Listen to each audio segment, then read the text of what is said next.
उर्दू में खैर मकदम है। आज की खबरें।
హోలీ శుభాకాంక్షలు.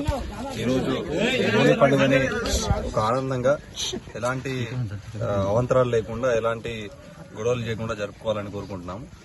ఈ హోలీ సందర్భంగా ఈ కలర్స్ కూడా ఏది చూసినా కూడా ఈ కలర్లో పోకుండా చిన్నపిల్లలకి కొంచెం దూరంగా ఉండేటట్టు, అలాగే ఈ హోలీ సెలబ్రేషన్ తర్వాత ఈ ఈత కోసం అని చెప్పేసి దగ్గరలో ఉన్న చెట్లకు వెళ్ళడం అవన్నీ కూడా చేస్తే అది చాలా ప్రమాదకరం. సో అవన్నిటి కూడా వెళ్లకుండా ప్రశాంతంగా ప్రజలందరూ ఈ హోలీ సెలబ్రేషన్స్ చేసుకుని ఈ సంగారెడ్డి జిల్లాలో అలాగే రంజాన్ కూడా నడుస్తూ ఉంది. సో ఈ రెండు పండుగలను కూడా ఈ నెల అంతా కూడా మంచిగా చేసుకుని ప్రజలందరూ సుఖశాంతులతో ఉండాలని మేము కోరుకుంటున్నాం. ఈ సందర్భంగా కంప్లీట్గా ఈ రోజు నిన్నట్టు నుండి ఈ రోజు నైట్ రేపటి వరకు కూడా కంప్లీట్ పెట్రోలింగ్ అనేది జరుగుతూ ఉంది. ఈరోజు డిస్ట్రిక్ట్ పోలీస్ ఆఫీస్ సెంటర్లో మా ఏఆర్ అడ్మిన్ ఎస్పీ గారు అలాగే డిఎస్పీ లోకల్ డిఎస్పీ గారు మరియు మా స్టాఫ్ అందరితో కూడా ఈ హోలీ సెలబ్రేషన్ చేసుకోవడం